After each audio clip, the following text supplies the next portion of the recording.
Before I discuss our company's 2012 performance, I would like to reflect with great sadness on the landslide that claimed 14 lives in the vicinity of our Upper Mahiao steam field. Our thoughts and prayers are with the families of the 14 workers who lost their lives. No amount of assistance can replace the loss of a life, and it is in this very spirit of compassion and humility that we are working with the families to help them slowly move forward. In total, we had 350 rescue workers toiling around the clock during the rescue and recovery efforts. We are grateful for the support of the leadership of our host local government units, the municipality of Cananga and Ormoc City. We are also grateful to the 19th Infantry Battalion, the Cananga Police Force, the Ormoc Search and Rescue Team, and the Makati Search and Rescue Team that brought their trained sniffing dogs, and EDC's own Search and Rescue Team, for all being with us throughout the rescue and retrieval operations. We are working with government agencies and experts to determine what can be learned from the worst incident to have occurred ever in our sites. Our employees, together with the DOE, DENR, DOLE, are working cooperatively to enhance safety and risk management so accidents like this do not happen again. Let me now discuss our 2012 financial results. We reached our highest consolidated revenues at 28.4 billion, up 16% from 24.5 billion in 2011. We also achieved our highest ever recurring net income attributable to equity holders of the parent at 8.2 billion in 2012, a significant increase from 4.5 billion in 2011. This was driven mainly by the outstanding performance of two of our subsidiaries, Green Core Geothermal Inc. and First Gen Hydropower Corporation. Green Core's revenue increased by 2.4 billion due to a 14.8% increase in volume and a 12.4% increase in average tariffs. First Gen Hydro's revenues also increased by 2.4 billion due to sales of ancillary services, a 56.3% increase in volume sold, and a 19.3% increase in average tariffs. Early in the year, we suffered a major setback when the generators of the acquired Bacman power plants proved unreliable following major work performed by a subcontractor. We decided to send the generators to the facilities of the OEM in Stafford, England. Instead of operating early in the year, we decided to proceed with a permanent solution, resulting in the extensive delay of Bacman's operations. We shall address the issues of Bacman with both vigor and urgency and constantly communicate our progress to our stakeholders. Quite crucially, with efforts to achieve greater efficiency and our customer-centric marketing efforts, our cash flow increased substantially by 4.1 billion. Our cash flow margins, on the other hand, improved even further from 52% to 60%. EDC sold 7,033 gigawatt hours to a growing number of non-institutional customers. Our marketing group has successfully contracted with 23 customers in 2012, up from just 12 customers in 2010. Let me now briefly discuss our operating highlights. We are working towards modernizing and rehabilitating our power assets, as most of them approach to 15 to 20 years in service. With the exception of two power plants, we have been able to operate our power plants at acceptable levels in terms of reliability and availability.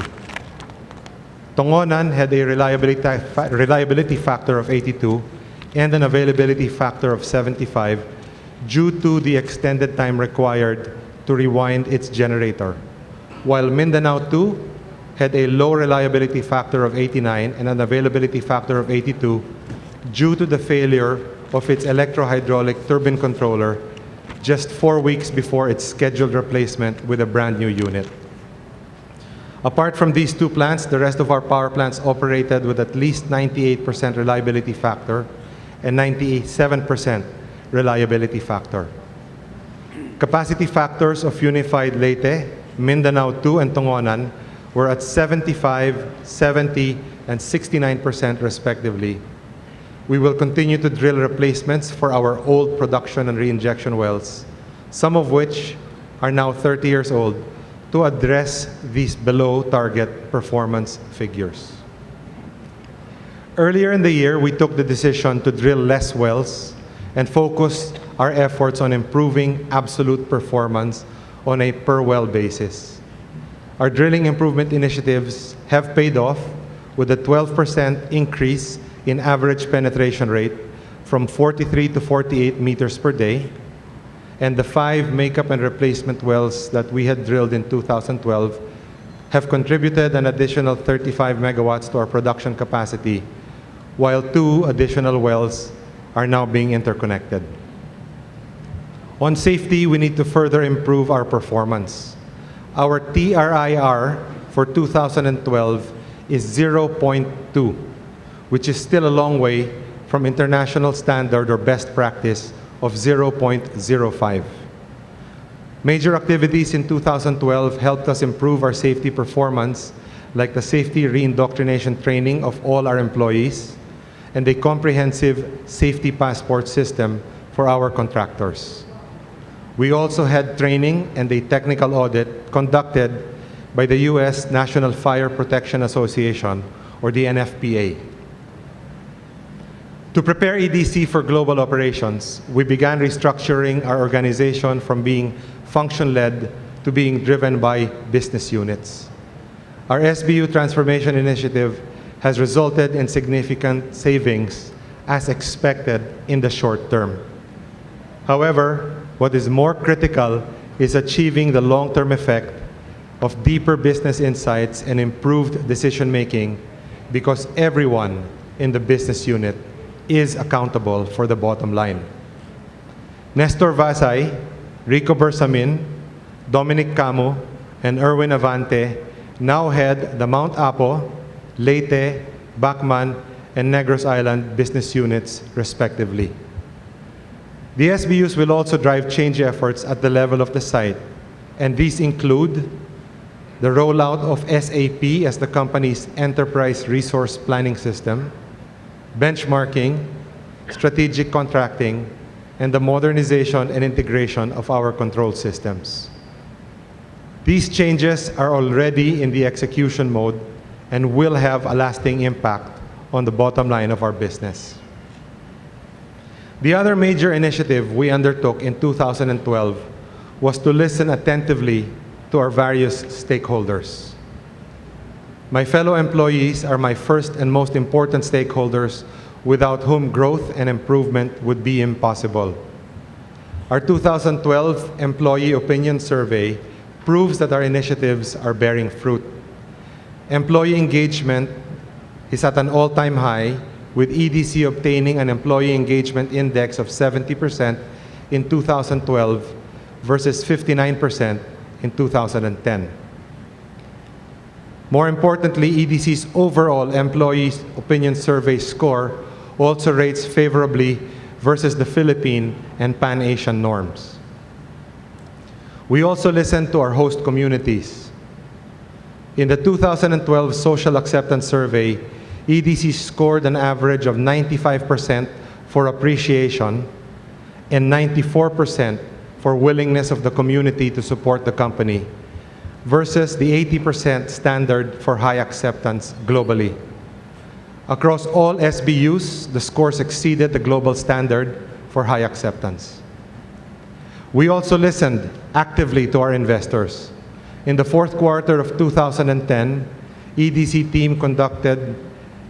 teams conducted 62 one-on-one meetings in a series of roadshows in the US, the United Kingdom, Singapore, Hong Kong, and all across Europe. In terms of corporate governance, EDC received a gold level rating in the annual corporate governance scorecard of the SEC, PSE, and ICD. Having achieved gold for 3 years, we were cited with a Platinum Award for Corporate Governance Excellence for 3 consecutive years. It is with pride that I note DENR's continued recognition of EDC's superior performance that goes beyond compliance, with the awards received by our various sites and labs for being examples in the country. Our integrated annual report, which we distributed to you this morning, has also been certified by GRI Netherlands as A+. This reflects the highest levels of transparency as we shed light on 100 parameters of impact in our operations. In addition to profit, the GRI standard allows us to dispassionately report on our impact on people and our impact on our planet. More significantly, our renewable energy brand is standing out among business competition as we have appeared on the radar screen of CNN and of Bloomberg, which is one of the highly developed indices called Sustainalytics, a global independent sustainability research provider to investors. Let me now discuss our growth. In the first quarter of 2012, we executed 5 frontier area geothermal renewable energy service contracts with the DOE. These are Mandalagan in Negros Occidental, Ampiro in Misamis Occidental, Balingasag in Misamis Oriental, Lakewood in Zamboanga del Sur, and Mount Zion in North Cotabato. Later in the year, we awarded the contract for the transfer of the 49-megawatt Northern Negros power plant located in Negros Occidental to Southern Negros in Negros Oriental. We expect this plant to be commissioned in 2014 and to generate an incremental 20 to 25 megawatts, or about $1 billion in revenue. In the international front, we continue to build the foundation to establish and grow our business in Latin America. Last October, we signed 2 agreements that allow us to look at the prospects of developing 6 concessions in Peru and 2 concessions in Chile. Together with our 3 wholly owned concessions in Chile and another concession in Peru that we own 70% of, we now have access to multiple sites, providing a critical mass of opportunities to deploy resources efficiently and to build strong local teams. In Indonesia, we were awarded our first preliminary survey rights over a site in Sumatra called Grahong Yabu last December. We are now going through the permitting process and expect to begin geotechnical studies in the second quarter of 2013, within this quarter. By the end of 2013, we expect to have a firm view of the geothermal potential of this site and whether or not we will invest in developing the project going forward. Globally, we will continue to look for other sites for direct applications and are exploring possible joint ventures for existing concessions. We will continue to diversify our clean energy business, starting with the award of the 87-megawatt Burgos Wind Project. The construction contract was awarded in March of this year, and recently we broke ground. We expect to issue full notice to proceed for this project within the quarter, and by the end of 2014, Burgos will be providing clean energy for 1 million households under the government's feed-in tariff system. In conclusion, I'd like to say that we are now in the early stages of a multi-year transformation of your company. The past few years have been focused on the basics: fixing our balance sheet, domestic growth by successfully acquiring 100% of the government assets that sat on EDC sites, diversification into other renewables like hydropower generation, and developing a crystal clear domestic and international growth strategy. As we look to the future, I am pleased to report that the organization is capable of executing our plans and responding well to the strategic initiatives, in particular, our transformation to SBUs. We are on a constant drive to get to our fighting form, to continually sharpen how we do what we do best, and to move away from performing non-core functions. We now stand as a team of 2,160 strong EDC employees, down from a peak of over 2,900. We are focused on developing our new culture of entrepreneurship and accountability with a commitment to business excellence. On behalf of the Board of Directors and the management team, I would like to thank our customers for their trust and confidence in EDC this past year. I would also like to thank our employees for their dedication and hard work, as well as for their openness and willingness to embrace all the changes that are taking place.